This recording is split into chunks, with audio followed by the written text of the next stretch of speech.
আসসালামু আলাইকুম ওয়া রাহমাতুল্লাহি ওয়া বারাকাতুহু। আলহামদুলিল্লাহি রাব্বিল আলামিন ওয়াস সালাতু ওয়াস সালামু আলা রাসূলিহিল কারীম ওয়া খাতামান নাবিয়্যিন ওয়া আলা আলিহি ওয়া সাহবিহি আজমাইন। সুপ্রিয় দর্শক, পৃথিবীর যে প্রান্ত থেকে আপনারা এই মুহূর্তে এটিএন বাংলার টিভি স্ক্রিনের সামনে আছেন, সকলকে স্বাগত জানাচ্ছি এটিএন বাংলার নিয়মিত আয়োজন ইসলামী সওয়াল ও জবাব। প্রিয় দর্শক, এই সরাসরি আয়োজনে আপনাদের জীবন ঘনিষ্ঠ যে কোনো ধরনের প্রশ্নের জবাব ইসলামিক শরিয়ার আলোকে জানতে, কোরআনুল কারীম এবং সহিহ সুন্নাহর ভিত্তিতে আপনি সরাসরি আয়োজনে প্রশ্ন করে ফোন করে আপনি আপনার প্রশ্নের জবাব জানতে পারবেন। আমি আছি আপনাদের সাথে কারি একেএম ফিরোজ। আমাদের সাথে আজ স্টুডিওতে উপস্থিত আছেন শেখ ডক্টর শহীদুল ইসলাম বারাকাতি হাফিজাহুল্লাহ। আসসালামু আলাইকুম ওয়া রাহমাতুল্লাহি ওয়া বারাকাতুহু। ওয়ালাইকুম আসসালাম ওয়া রাহমাতুল্লাহি আহলান সাহলান মারহাবান তাইয়িবান। বারাকাল্লাহু ফীকুম হায়াকাল্লাহ মাশাআল্লাহ ওয়া ইয়াক আহসানতুম মাশাআল্লাহ। প্রিয় দর্শক, আমরা ইনশাআল্লাহ শেখের কাছে আসবো আপনাদের প্রশ্নগুলো নিয়ে। একটা বিষয় অবশ্যই আপনারা আমাদেরকে সহযোগিতা করবেন, যারা আমাদের সাথে এই আয়োজনে আপনি প্রশ্ন করার আমাদেরকে এখান থেকে কথা বলার সুযোগ পাচ্ছেন। আপনি যখন কথা বলবেন, আপনি যে টিভি সেট টেলিভিশন দেখছেন, টেলিভিশনের ভলিউমটা কমিয়ে আমাদের সাথে কথা বলুন। আমরা শুরু করবো ইনশাল্লাহ আয়োজন। এর মধ্যে মাশাআল্লাহ অনেকেই লাইনে আছেন। শেখ, আমরা শুরু করতে পারি ইনশাল্লাহ। জি বিসমিল্লাহ, আমরা প্রশ্ন নিচ্ছি। দর্শক বলুন কি প্রশ্ন আপনার। আসসালামু আলাইকুম। আসসালামু আলাইকুম। ওয়ালাইকুম আসসালাম ওয়া রাহমাতুল্লাহ। জি বলুন কি প্রশ্ন আপনার। আমার প্রশ্ন হচ্ছে, জি সকাল সন্ধ্যার আমল কি কি, এটা তো আপনাদের মুখে আমার একটু বলে শুনবেন, আমি তো শুনলি বুঝতে পারতাম। সকাল সন্ধ্যার আমল, ঠিক আছে ঠিক আছে, ধন্যবাদ। আর কোনো প্রশ্ন? না। জি জি ঠিক। আসসালামু আলাইকুম। ওয়ালাইকুম সালাম ওয়া রাহমাতুল্লাহি ওয়া বারাকাতুহু। জি মোহতারাম, আমরা শুরু করতে পারি ইনশাআল্লাহ সকাল সন্ধ্যার আমল দিয়ে। ইন্নাল হামদালিল্লাহি কুল্লাহ ওয়াস সালাতু ওয়াস সালামু আলা রাসূলিল্লাহ আল্লাযী লা নাবিয়্যা বা'দাহু ওয়া আলা আলিহি ওয়া সাহবিহি আম্মা বা'দ। জি, এটা একটা চমৎকার প্রশ্ন এজন্য যে একজন মুমিন হিসাবে সকাল সন্ধ্যার আমলগুলো যদি সঠিক হয় তাহলে দিনটা ভালো থাকবে, রাতটা ভালো থাকবে, জীবনটা সুন্দর হবে। প্রথমত সকালের একটি আমল তো আমরা জানি, ফজরের সালাতের আগে উঠে সালাত আদায় করব। সুন্নাহ ফরজ সুন্দরভাবে রাসূল যে পদ্ধতিতে করেছেন। এরপরে আপনার সুযোগ থাকলে ওই জায়নামাজে বসে তাসবিহ তাহলিল করতে থাকবেন, কোরআন তেলাওয়াত করুন, অন্যান্য জিকির আজকার করুন। এরপরে যখন সূর্য এক মুষ্টি হাত পর্যন্ত উঠবে তখন আপনি দুরাকাত করে ইশরাক সালাত আদায় করুন। একটি কবুল উমরা ও হজ্জের সওয়াব আল্লাহ পাক দান করবেন। এ সময় আপনি বিশেষ করে যে তাসবিহগুলো পাঠ করতে পারেন সেটা হলো, ফরজ সালাতের পরে আমরা তো 3 বার ইস্তেগফার, একবার আল্লাহুম্মা আনতাস সালাম ওয়া মিনকাস সালাম, এরপরে আশহাদু আল্লা ইলাহা ইল্লাল্লাহ 33 বার, সুবহানাল্লাহ 33 বার, আলহামদুলিল্লাহ 33 বার, আল্লাহু আকবার, আবার আশহাদু আল্লা ইলাহা ইল্লাল্লাহ। এই তাসবিহগুলো তো বারবার বলা হয়, এগুলো পাঠ করবেন। বাকি সময় কোরআন তেলাওয়াত করতে পারলে সবচাইতে ভালো হয়, অর্থসহ পড়তে পারলে আরও ভালো হয়। এভাবেই করেই তো সকালটা হলো। আবার সন্ধ্যায় মাগরিবের সালাতটা যথাযথভাবে পড়ব। এরপরে আপনার যদি সুযোগ থাকে আরও কিছু নফল, এরপরে এশা পড়বেন, কিন্তু তার ফাঁকে যদি সুযোগ থাকে কোরআন তেলাওয়াত অর্থসহ অন্যান্য তাসবিহ তাহলিল পড়ব। এই তো সকাল সন্ধ্যার আমল। শুকরান। আমরা যাব পরবর্তী প্রশ্নে। জি দর্শক বলুন কে আছেন, কি প্রশ্ন। দুঃখিত, জি আমরা আপনাকে লাইন দিতে পারলাম না। পরবর্তী যিনি আছেন তিনি সুযোগ পাচ্ছেন। জি আমরা পরবর্তী লাইনে ফোনের কাছে যাচ্ছি, ফোন নিচ্ছি। জি আসসালামু আলাইকুম। জি বলুন। আসসালামু আলাইকুম হুজুর, ভালো আছেন? আলহামদুলিল্লাহ। ওয়ালাইকুম সালাম ওয়া রাহমাতুল্লাহ। আমি চট্টগ্রাম থেকে বলছিলাম। আমি 2টা প্রশ্ন জানার জন্য করছিলাম। জি বলুন। আমার প্রথম প্রশ্ন হলো যে আমরা যে মানে গুনাহ করার পরে যে তওবা করি, তওবা নসুয়া বলে, যেটা শেষ তওবা বা তওবা নসুয়া, এই শেষ তওবা করার পরে যদি আবার গুনাহ করে ফেলি, এটার জন্য কাফারা কি? দেখে যে অনুভব হয়, অনুভূতি হয় কেন করছে, আবার করে ফেলি, তওবা করি আবার করে ফেলি, এর কাফারাটা কি? আচ্ছা, আরেকটা প্রশ্ন। আমার দ্বিতীয় প্রশ্নটা হলো যে আমি অনেকদিন আগে একটা নিয়োগ করছিলাম, কিছু টাকা দেব। এখন এটা আমার সফল হয়েছে, আশাটা সফল হয়েছে, কিন্তু টাকাটা এখন দেওয়া হয়নি। মানুষটা দেরি হলে কোনো গুনাহ হবে কিনা। ওকে, ঠিক আছে, ঠিক আছে, ধন্যবাদ। আমরা শুনবো আপনার বিষয়ে, আপনারাও দেখুন এটিএন বাংলা। প্রিয় দর্শক, আপনারা এই প্রোগ্রামটা আমাদের এই অনুষ্ঠানের পাশাপাশি আমাদের ইউটিউবে যে আমাদের ATN Bangla Islamic TV YouTube channel রয়েছে, সেখানে আপনি এই প্রোগ্রামগুলো নিয়মিত দেখার সুযোগ পাবেন। এছাড়াও ফেসবুক পেজ আমাদের রয়েছে এটিএন বাংলা ইসলামিক, সেখানে কিন্তু আপনার এই প্রোগ্রামগুলো সরাসরি দেখার সুযোগ রয়েছে। আশা করি সকলেই সেখানে অংশগ্রহণ করবেন। মোহতারাম, যে প্রশ্ন শুনলাম আমাদের চট্টগ্রামের ভাইয়ের কাছ থেকে, এই বিষয়ে বলবেন। তাওবা নাসুহা, একটা কনসেপ্ট আছে এরকম যে নসুহ নামে একটা লোক ছিল, সেই লোকটা তওবা পড়েছিল, তার তওবার মতোই তওবা। এই ধারণাটা ভুল। আর আপনি বললেন যে শেষ তওবা হলো নসুহা, না, এটাও সঠিক কথা না। তাওবা নাসুহা, তাওবা মানে হলো ফিরে আসা, নাসুহা মানে হলো চূড়ান্তভাবে শেষভাবে, যেটা আল্লাহ পাক কোরআনে কারিমে বলছেন, ইয়া আইয়ুহাল্লাযীনা আমানু তুবু ইলাল্লাহি তাওবাতান নাসুহা। হে মোমেনগণ, তোমরা সঠিক তওবা পড়ো, খাঁটি তওবা পড়ো, নির্ভেজাল তওবা পড়ো, নিরঙ্কুশ তওবা পড়ো। অর্থাৎ এই যে তওবা পড়লাম, সেটা এখন হোক আর যখনই হোক না কেন, ওইটাই আপনার চূড়ান্ত তওবা। আর তওবার মধ্যে তিনটি বস্তু। একটি হলো যে পাপ করেছি আর করব না, সিদ্ধান্ত নেওয়া। 2 নাম্বার হলো যে আফসুস করা, কেন যে করে ফেললাম। 3 নাম্বার হলো এমন পাপে ভবিষ্যতে না জড়ানোর জন্য সবসময় চেষ্টায় লিপ্ত থাকা। অতএব সেভাবে আপনি তওবা করলেন, করার পরেও আবার আপনি সে পাপ করছেন, তাহলে কিন্তু ওই তাওবাতান নসুহা তো হয় নাই, নর্মাল তওবাও হয়নি। তাওবা মানে হলো পাপ থেকে ফিরে আসা, ওই পাপে আর যাব না। কিন্তু আবার যে আপনি গেলেন, এটার আবার কাফফারা চাচ্ছেন না। তাওবার কোনো সুনির্দিষ্ট কাফফারা নেই। যেটা কাফফারা সেটা হলো যে তাওবার জন্য আবার তওবা করুন, যে ভুল করে ফেলেছি, আবারও তওবা করলাম, আর ভুল করব না, এ সিদ্ধান্তে অটল থাকতে হবে। তাহলে আপনার এই তাওবায় অতীতের সকল পাপ আল্লাহ মাফ করে আপনাকে জান্নাতি মানুষ বানিয়ে দিতে পারেন। অতএব আমরা আর কোনো কাফফারার চিন্তা না করি, তাওবা করছি আর ওই গুনাহে লিপ্ত হব না, এই সিদ্ধান্তে অটল থাকি। জি, আমরা একটা প্রশ্ন নিব, আমরা প্রশ্ন নিয়ে আবার আসছি ইনশাল্লাহ। জি দর্শক, বলুন কি প্রশ্ন আপনার। আসসালামু আলাইকুম। ওয়ালাইকুম আসসালাম ওয়া রাহমাতুল্লাহি ওয়া বারাকাতুহু। হুজুর ভালো আছেন? জি আলহামদুলিল্লাহ। রবিউল সাহেব বলুন। আমার 1 নাম্বার প্রশ্ন হচ্ছে, রূহ জগতে কার রূহ আগে সৃষ্টি করা হয়েছে? আমরা আলেমদের মুখে শুনি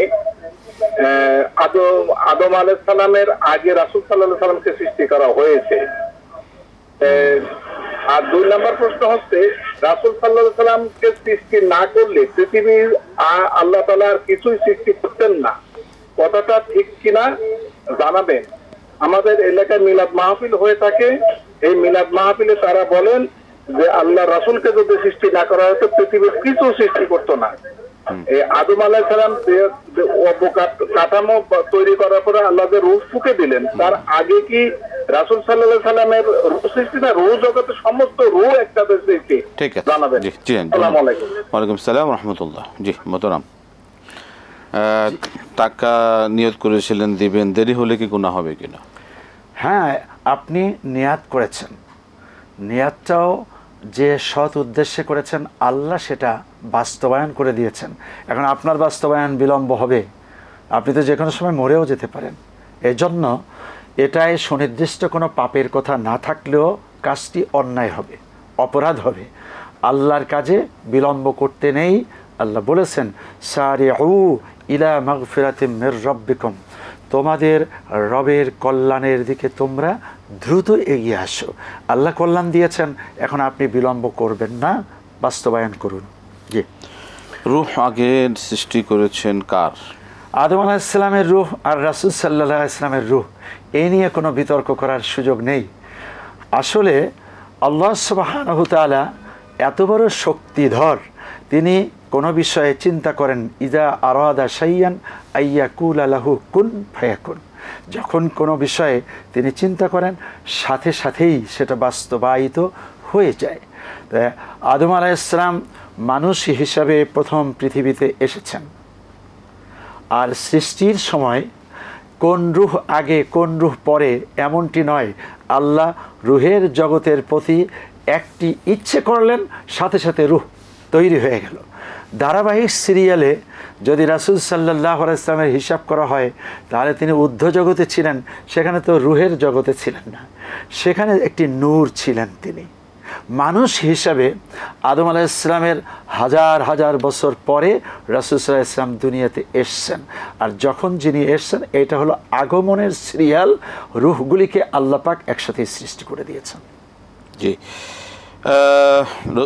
রাসূল সাল্লাল্লাহু আলাইহি ওয়াসাল্লামকে সৃষ্টি না করলে কিছু সৃষ্টি করা হতো না। এটা একটি জাল হাদিস।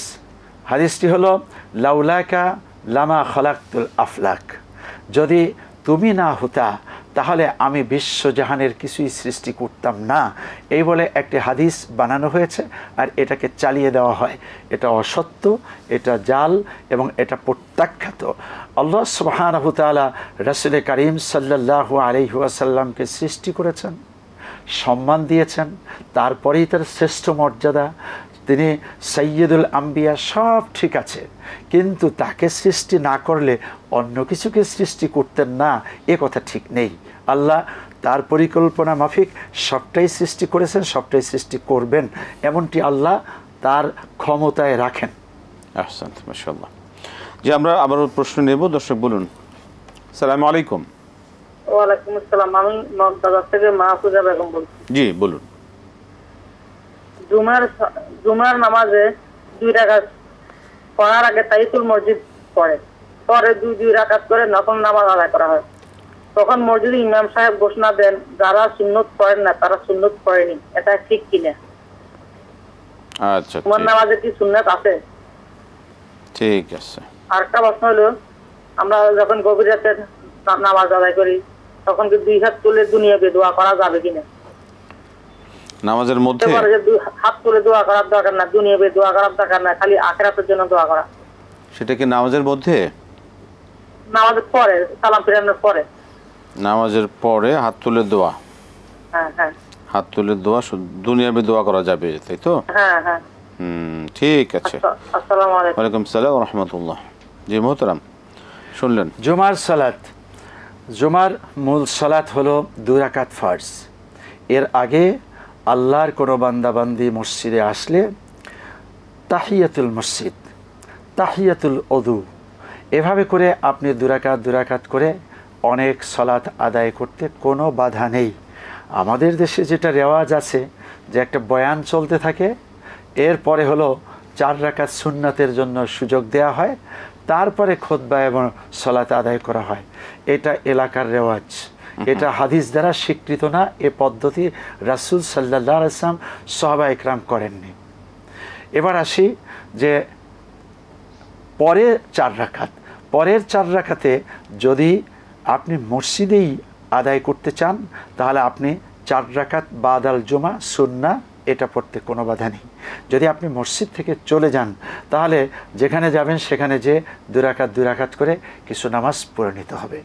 অতএব এটা নিয়ে অনেকবার বলা হয়েছে, আশা রাখি কোনো বিতর্কে যাব না। জি, সেক্ষেত্রে যে জুমার যে 4 রাকাত সুন্নত নামাজ, সুনির্দিষ্ট কোনো নামাজ সেভাবে নেই না, সেটা বলা যাবে না। আমরা একটা প্রশ্ন নেব। জি, দর্শক কে আছেন, বলুন কি প্রশ্ন। আসসালামু আলাইকুম। ওয়ালাইকুম সালাম। হুজুর, আমি একটা প্রশ্ন করতে চাচ্ছিলাম। জি বলুন। হুজুর, আমি ঢাকা থেকে বলতেছি। আমার একটা প্রশ্ন।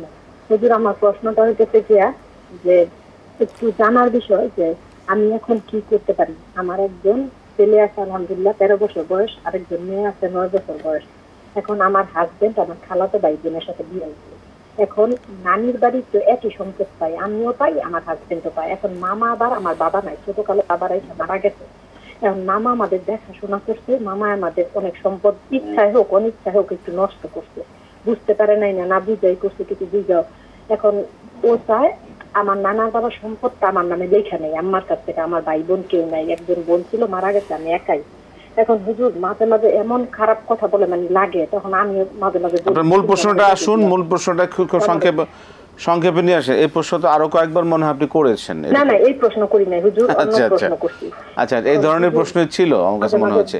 আপনি সংক্ষেপে একটু শুধু মূল কথাটা বলে ফেলুন, অনেক কাহিনী। তুমি আমাদের জায়গা দাও, সমস্যা নাই কোনো, এখন হুজুর আবার আমি ওরে ছাড়া চলতে পারি না, যেমন আমার কয়েকটা ঘর আছে টিনের, ভাঙ্গা টেঙ্গা যায় ঠিক করে। আপনাকে কে দিচ্ছে না? আপনার অংশ কে দিচ্ছে না? করতে পারি না। এখন জায়গা তো লেখা নিলে এটা গুনাহ হয়। আমার মায়ের সম্পত্তি অর্ধেক আমি মালিক, বাকি অর্ধেক অন্যরা পাই। মায়ের সম্পত্তি আপনাকে কি মানে ফুল দিচ্ছে না এটাই? মানে নানার বাড়ির সম্পদ, খালাতো ভাই বোনে বিয়ে হয়েছে তো ও পাইবো, আমরাও পাবো। মানে আচ্ছা, এখন আপনার কি দিচ্ছে না? আমার মাপটা আমার নামে লেখা নিতে কয় আর কি। ও আচ্ছা, আপনার মারটা আপনাকে দিতে বলে। ঠিক আছে, নষ্ট করছে মামা। আচ্ছা ঠিক আছে। সেই সম্পত্তি কি আপনি আমার এখন মনে করেন এটা নিয়ে অনেক সংসারে রাগারাগি হয়। আচ্ছা ঠিক আছে, হবেই তো, সম্পত্তি নেই তো সবকিছু। ঠিক আছে, যদি ছাড়াছাড়ি করে ফেলা এটা কি আমার গুনাহ হইব? গুনাহ হবে কিনা সেই ক্ষেত্রে তারা যদি ছাড়াছাড়ি করে আর কি, তাই তো? খালাতো ভাই খালাতো বোন? হ্যাঁ আমরা। আচ্ছা ঠিক আছে, দেখি কতটুকু আমরা শুনতে পারি এই বিষয় মতন। আমরা আসছি প্রশ্নে যাবে, একটা বিরতি নিতে হবে। প্রিয় দর্শক, আপনারা দেখছেন ইসলামী আলোচনা সরাসরি আয়োজন। স্বামী হলে একটি ছোট্ট বিরতি নেবার, ফিরছি বিরতির পর আবার ইনশাল্লাহ আপনাদের সাথেই সরাসরি আয়োজনে। আসসালামু আলাইকুম রহমতুল্লাহি ওয়া বারাকাতুহু। প্রিয় দর্শক, ফিরে এলাম বিরতির পর ইসলামী আলোচনা সরাসরি আয়োজনে। আমরা বিরতির পর আবারও দর্শকদের কাছে যাচ্ছি। জি, দর্শক কে আছেন, বলুন কি প্রশ্ন? আসসালামু আলাইকুম। জি বলবেন, কে বলছেন, কি প্রশ্ন? ওয়ালাইকুম আসসালাম ওয়া রাহমাতুল্লাহ। আসসালামু আলাইকুম। ওয়া আলাইকুম আসসালাম ওয়া রাহমাতুল্লাহ। জি বলুন। জি, আমার প্রশ্ন, আমি জনাব আহমেদ সাহেব বলছিলাম। জি জি। আমি প্রশ্নটা হচ্ছে এই যে কোন ব্যক্তি বিতর নামাজের সময় যদি তার দোয়া কোনো জানা না থাকে, তাহলে তিনি কিভাবে কি দোয়া বলবে ওই সময়? কোন না জানলে কি পড়বে তখন? জি, বিতরের নামাজের সময়। জি ঠিক আছে, কি পড়বেন? ধন্যবাদ, অসংখ্য ধন্যবাদ। আসসালামু আলাইকুম। ওয়ালাইকুম আসসালাম ওয়া রাহমাতুল্লাহি ওয়া বারাকাতুহু। জি মোহতারাম, বেতন না জানলে কি পড়বেন? আচ্ছা, এর আগে কিছু প্রশ্ন আছে। জি জি জি। দুহাত তুলে মুনাজাত, এই বিষয়ে অনেক দফা এখান থেকে বলা হয়েছে। ফরজ সালাতের পরে সালাম ফিরিয়ে দুহাত তুলে মুনাজাত নেই। কি আছে? আস্তাগফিরুল্লাহ আস্তাগফিরুল্লাহ আস্তাগফিরুল্লাহ 3 বার, আল্লাহুম্মা আনতাস সালাম। এইভাবে করে যে দোয়াগুলো আমরা বারবার বলছি, এই তাসবিহগুলো রাসূল কারীম সাল্লাল্লাহু আলাইহি ওয়াসাল্লাম পাঠ করেছেন, আপনারাও তাই পড়বেন। আমরা সকলে মিলে যেন রাসূলকেই অনুসরণ করি, নিজের মন গড়া কিছু না করি। আল্লাহ হেফাজত করুন। জি। আচ্ছা, পরের প্রশ্নটি ছিল যে আসলে সম্পদ বা মিরাস নিয়ে। এখন মামা দিচ্ছে না, বা আপনার হাজব্যান্ড বলতেছে মায়ের সম্পদ লিখে আনার জন্য। হ্যাঁ, আপনি যদি একাই হন তাহলে ইনকানাত ওয়াহিদাতান ফালাহান নিসফ, কোরআনের ভাষায় হলো মিরাসি সম্পদ। কোনো কন্যা যদি একজন থাকে তাহলে আপনি অর্ধেক পাবেন, আর যদি 2 বা ততোধিক থাকে তাহলে আপনি 2/3 পাবেন। তো সেই হিসাবে আপনি একা, আপনি মায়ের সম্পদ হোক বাবার সম্পদ হোক আপনি অর্ধেক পাবেন।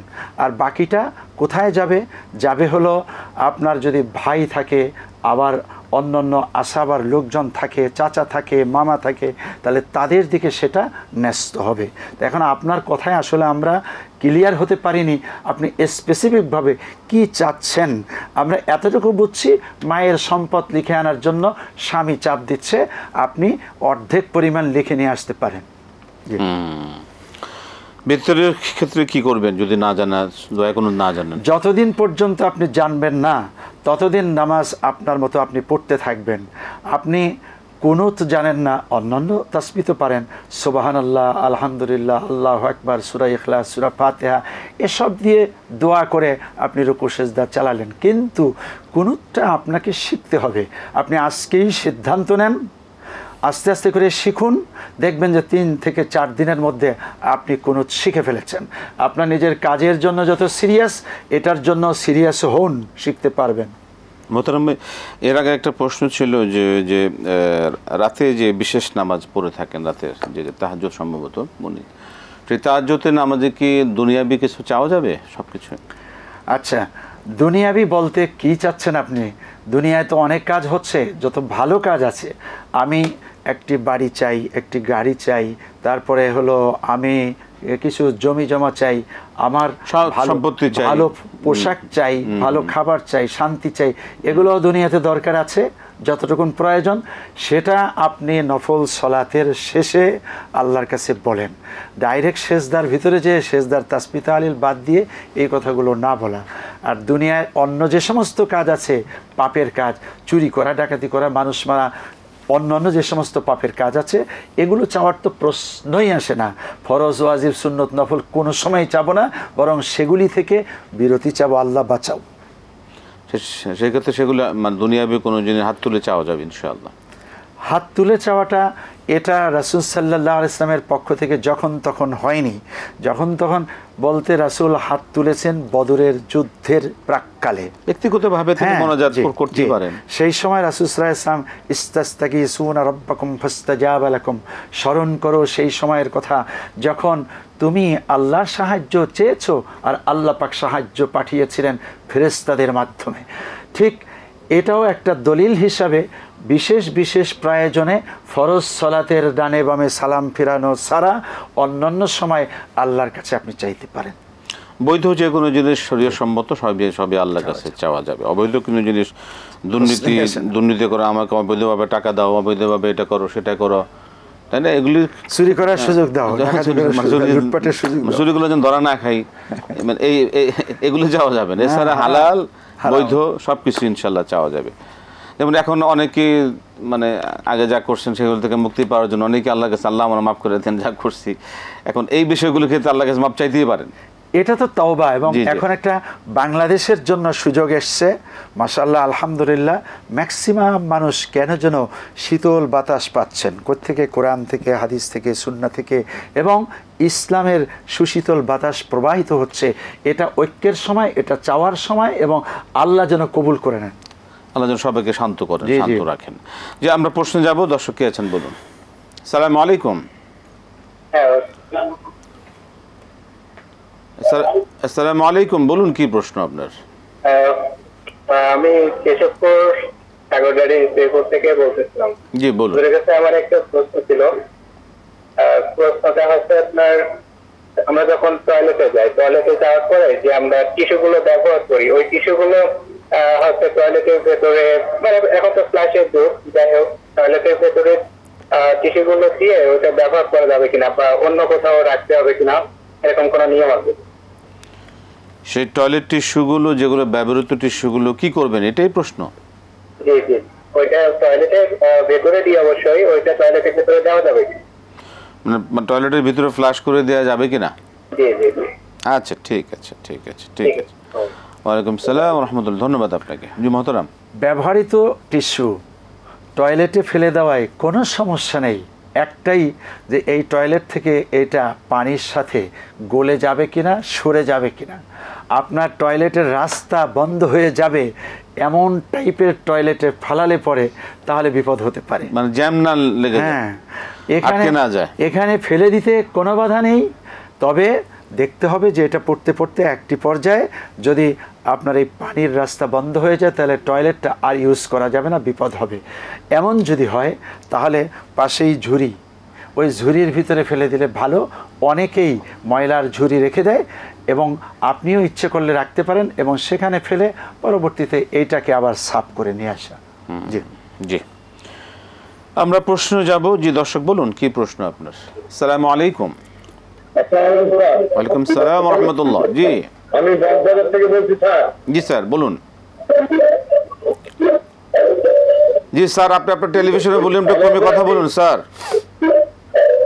আচ্ছা, আমি জি জি আচ্ছা, আমি বলতেছি স্যার যে এই যে সিরাত নবী, সিরাত নিয়ে এত যে কল্পনা ময়মনসিংহে মারামারি হলো, কিন্তু আল্লাহ পাক কুরআনে বলতেছে, সূরা বলতেছে ইয়াহইয়া সাল্লাল্লাহু আলাইহি সাল্লামের জন্ম কথা বলতেছে, তারপরে ঈসা আলাইহিস সালামের জন্মের কথা বলতেছে, মুসা আলাইহিস সালামের জন্মের কথা বলতেছে, কুরআন থেকে নবীর জন্মের কথা বলতেছে। এগুলি কি আমরা কি জন্ম তারিখ বলতে, জন্ম দিন বলতে পারবো না? কোরআনের মধ্যে রয়েছে ইয়াহইয়া নবী এবং ঈসা আলাইহিস সালাম, মুসা আলাইহিস সালাম ইব্রাহিম নবীর কথা বলতেছে। ইব্রাহিম নবী যে ইসাক যে আসলে তার নাম পর্যন্ত আল্লাহ কোরআনে বললো। ধন্যবাদ। আমার একটা প্রশ্ন, আপনার প্রশ্ন পেয়েছি, নবীর জন্ম নিয়ে এত মারামারি কাটাকাটি কেন? এক নম্বর প্রশ্ন। জি। আর একটা প্রশ্ন হচ্ছে যে আপনার নবীর কাছে যে ইয়ে আসতো, আপনার ওই আসতো, ওইটা কিভাবে আসতো, কয় ভাবে আসতো, কয় প্রকারে, এইটা এই জিনিসটা জানতে চাচ্ছি। অনেক ধন্যবাদ আপনাকে, অনেক ধন্যবাদ। জি, আমরা শুনবো আপনার বিষয়, আপনি শুনুন। জি মোহতারাম। জনাব, সিরাত নিয়ে মিলাদ নিয়ে যে মারামারিটা আমরাও চাই না, এটা কোনো ভালো কাজ না, ভালো মানুষরা মারামারি করে না। আর মারামারি করলেন কি জন্য? মিলাদ নিয়ে আপনি এখন দলিল হিসাবে আনছেন ইয়াহিয়া আলাইহিস সালাম, ঈসা আলাইহিস সালাম, মুসা আলাইহিস সালাম, ইব্রাহিম আলাইহিস সালাম, তাদের জন্মের ব্যাপারে আল্লাহ কথা বলছেন। তো এটা অসুবিধা কি? রাসূল সাল্লাল্লাহু আলাইহি ওয়াসাল্লামের জন্ম নিয়ে কথা বলতে কোনো আপত্তি নেই। এত তারিখে জন্মগ্রহণ করেছেন, এভাবে তিনি এসছেন এবং ছোট থেকেই আল্লাহ রাব্বুল আলামিন রহমত হিসাবে পাঠিয়েছেন।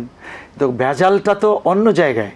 তাহলে যে আপনারা সারা বছর কিছু মানুষ নামাজ পড়ে না, রাসূল মানে না, একটা সুন্নাতের ধারে কাছেও নেই, কিন্তু একটা সুনির্দিষ্ট দিনে জশ্নে জুলুস করে পুরো দেশটাকে কাঁপিয়ে ফেলেন।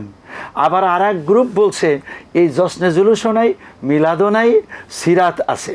হ্যাঁ, সিরাত আছে, এটা ঠিক। সিরাত মানে হলো জীবন চরিত। রাসূল সাল্লাল্লাহু আলাইহি ওয়াসাল্লামের জীবন চরিত্রই আমাদের দরকার, সেটাই আমরা মানি, সেটাই মানা উচিত, সেটাই জানা উচিত। কিন্তু সেটার খবর নেই।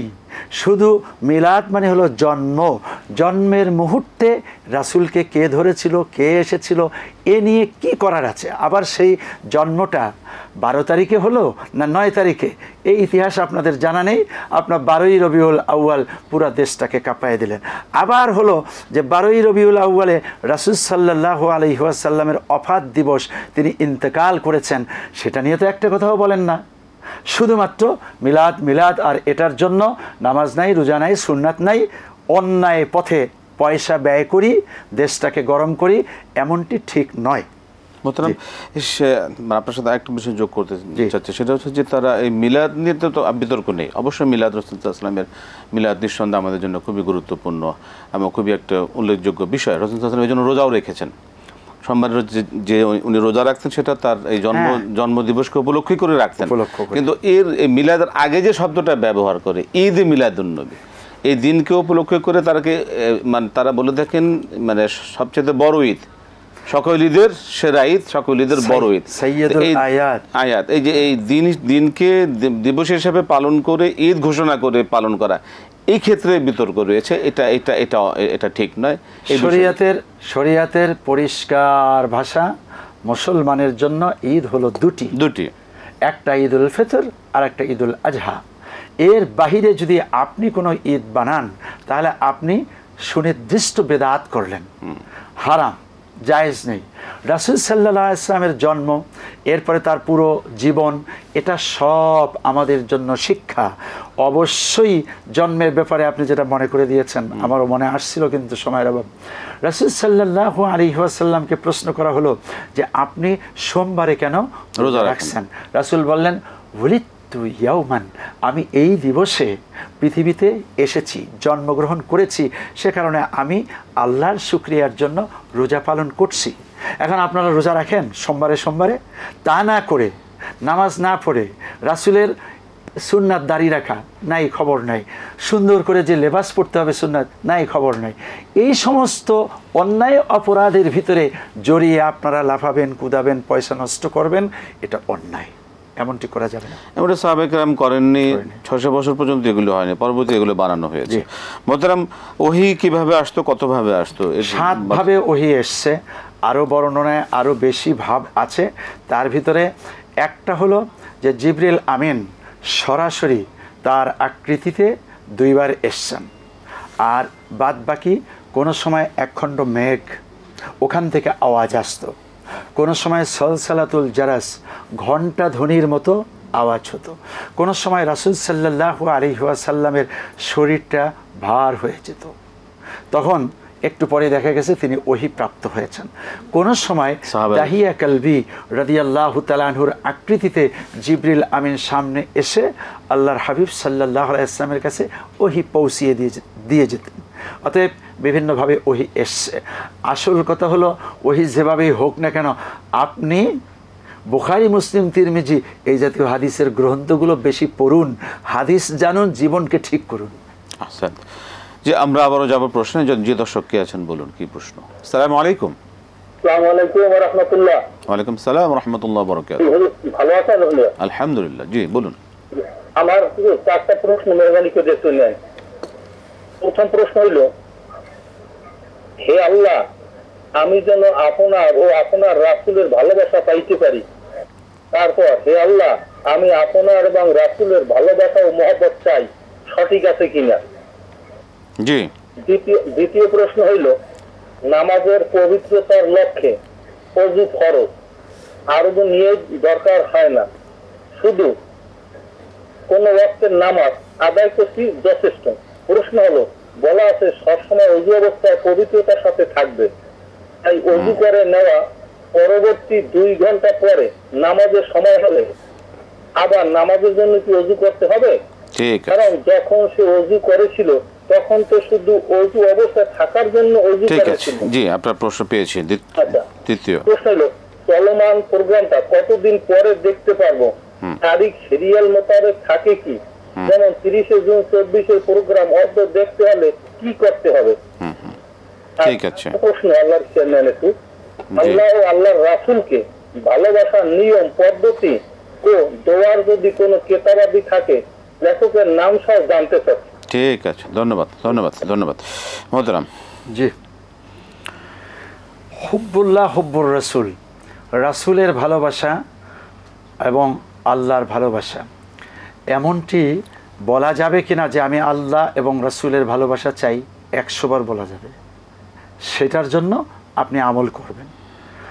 আল্লাহ এবং তার রাসূলকে এই কথা বলা যে আমি ভালোবাসি, এটাও কোনো দোষ নেই। অতএব এই প্রশ্নের জবাব পেয়ে গেলেন। দ্বিতীয় হলো যে অজু অবস্থায় থাকতে পারলে খুবই ভালো। এখন অজু অবস্থায় আছেন, 2 ঘন্টা আগে অজু করছেন, এখন নামাজের সময় হয়েছে, এই অজু নিশ্চিতভাবে থাকা অবস্থাতে আপনার নতুন কোনো অজুর দরকার নেই, নামাজ পড়তে কোনো আপত্তি নেই। কেননা ওইটা আপনি করছেন অজু অবস্থায় থাকার জন্য, আর অজু অবস্থায় থেকেই তো আপনি যে কোনো পবিত্র কাজ ইবাদত বন্দেগী করবেন, সেটাই করছেন, আপনি নামাজ পড়বেন, কোনো সমস্যার কিছু নেই। তারপরে কি বলছিল? চলমান যে অনুষ্ঠানটি কখন কিভাবে আবার পুনরায় দেখা যাবে? আমাদের এই অনুষ্ঠান, জি জি, এটা তো একটু আগে আপনি বলে দিয়েছেন। জি জি, আমরা এটিএন এর ফেসবুকে দেখবেন, ইউটিউবে দেখবেন, এবং আপনি এখনই অনলাইনে দেখতে পাচ্ছেন, আবার কালকে আপনি ইউটিউবে পেয়ে যাবেন। জি, এই অনুষ্ঠান আপনি যদি সোশ্যাল মিডিয়ায় পেতে চান, কোনো আপত্তি? জি মোহতারাম, আল্লাহ রসুলকে পাওয়ার ভালোবাসার নিয়ম কি কি পদ্ধতি? 1 নাম্বার হলো শেষ করতে হবে আমাদের ইতাআতুল্লাহ ইতাআতুর রাসূল, রাসূল সাল্লাল্লাহু আলাইহি ওয়াসাল্লামের আনুগত্য করা, আল্লাহ সুবহানাহু তাআলার অনুসরণ করলেই আল্লাহ রাব্বুল আলামিনকে, রাসূলকে পাওয়া যাবে। আল্লাহ বলছেন, কুল ইন কুনতুম তুহিব্বুনাল্লাহ ফাত্তাবিউনি ইউহিব্বুকুমুল্লাহ। আপনি তো কোনো কিতাবের রেফারেন্স চাচ্ছেন, কোরআনের এই রেফারেন্সের চেয়ে আর বড় রেফারেন্স হয় না যে হে রাসূল তুমি বলো আল্লাহর ভালোবাসা যদি পেতে চাও, আমি নবী মুহাম্মদুর রাসূলুল্লাহ সাল্লাল্লাহু আলাইহি ওয়াসাল্লামের অনুসরণ করো। মোহতারাম, আমরা অনুষ্ঠানের শেষ পর্যায়ে চলে এসেছি। আপনাকে অসংখ্য ধন্যবাদ। মাশাআল্লাহ। প্রিয় দর্শক, সময় শেষ হয়ে গেল। আলহামদুলিল্লাহ, আপনাদের মূল্যবান প্রশ্নের আলোকে অনেকগুলো বিষয় আমরা কোরআন সুন্নাহ থেকে জানলাম, শুনলাম।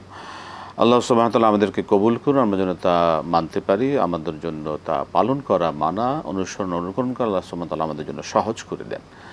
আজকে শেষ করছি, বিদায় নিচ্ছি। আসসালামু আলাইকুম ওয়া রাহমাতুল্লাহি ওয়া বারাকাতুহু।